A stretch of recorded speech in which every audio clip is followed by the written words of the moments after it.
guys, welcome back to my channel and to my pattern diaries series where I'm creating a new pattern in each video. In today's video I want to work on a skirt. I've been seeing a lot of skirts and pants that have a belt feature inbuilt into the side seams that you sort of wrap around as well. So I want to try and create something that has a similar aesthetic to that. So I want to do a denim skirt and have an overlapping belt with a side tie. I don't really have a reference pic, but I'll put up some pictures of things that are sort of in a similar realm of what I want to do. That's the kind of aesthetic we're going for. I have my denim fabric, so we're just about ready to get started, but first I want to talk about what I'm going to call this pattern, and it is going to be the Cara side tie skirt. I just feel like Cara is an edgy, cool girl name, and I really want this to be an edgy, cool girl skirt.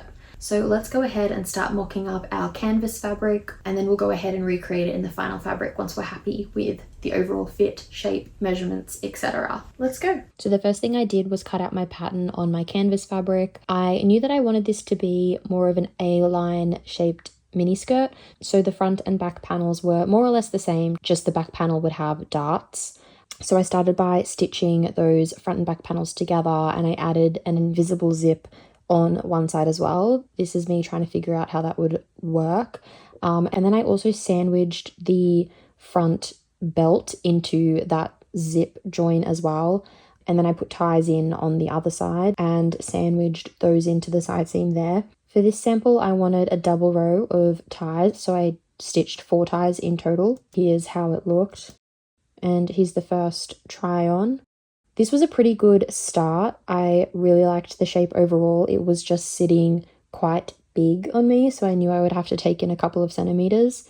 I also felt like the ties were just too much. Like having 2 bows was a little bit much for what I was looking for. But I really liked the front belt. I felt like that was a good shape.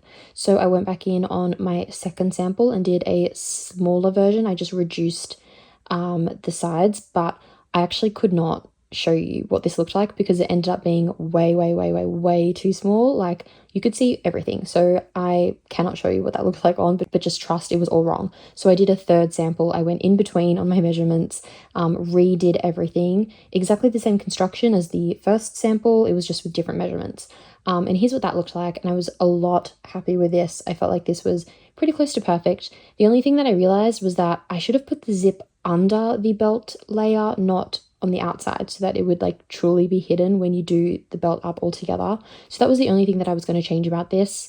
And I also decided to change down to a 1 belt loop rather than a double. So I seam ripped everything so that I could take the measurements of each panel.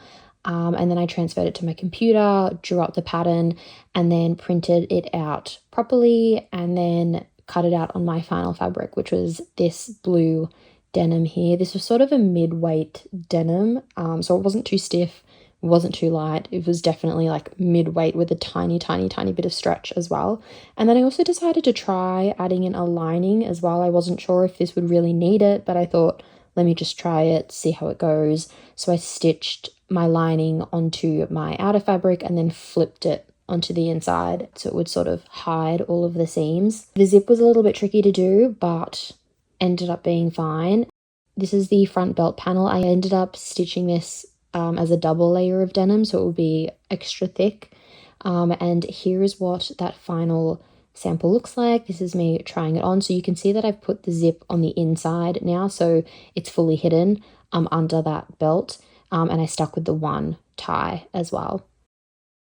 And then I opted for the contrast stitch around the edges as well.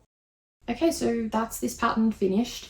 I do think I like this enough to keep developing it into a pattern. I would really love to make this in more of a chino sort of brocade fabric, like something like a thick drill. I think would be really cute to try. So I am going to remake this in that fabric and see if I still like it then. I really like that you can modify the ties as well. Like you could do 2 ties, you could do a grommet if you wanted as well. So there are a few ways that you could modify it. And I think it's just really cute to have that overlapping belt as well. It just makes it a little bit different. And I'm really glad that I thought to put the zip underneath the layer as well there, because originally I had it on this side, which is so stupid now that I think about it. But this way you can't even tell that there's a zip. Construction wise, it ended up being a lot easier than I thought. I feel like I went into it thinking it would be really difficult, but it was actually really easy. The only thing that I'm a little bit meh about is my contrast stitching. I didn't do a very clean job of it, so I think next time I do this I will definitely be a lot more careful with the stitching, because you can really tell the parts where it's a little bit wavy. I hope you liked this video of developing the Cara side tie mini skirt. I'm going to keep working on this and hopefully we can launch it as a pattern very soon. Thanks for watching. Bye.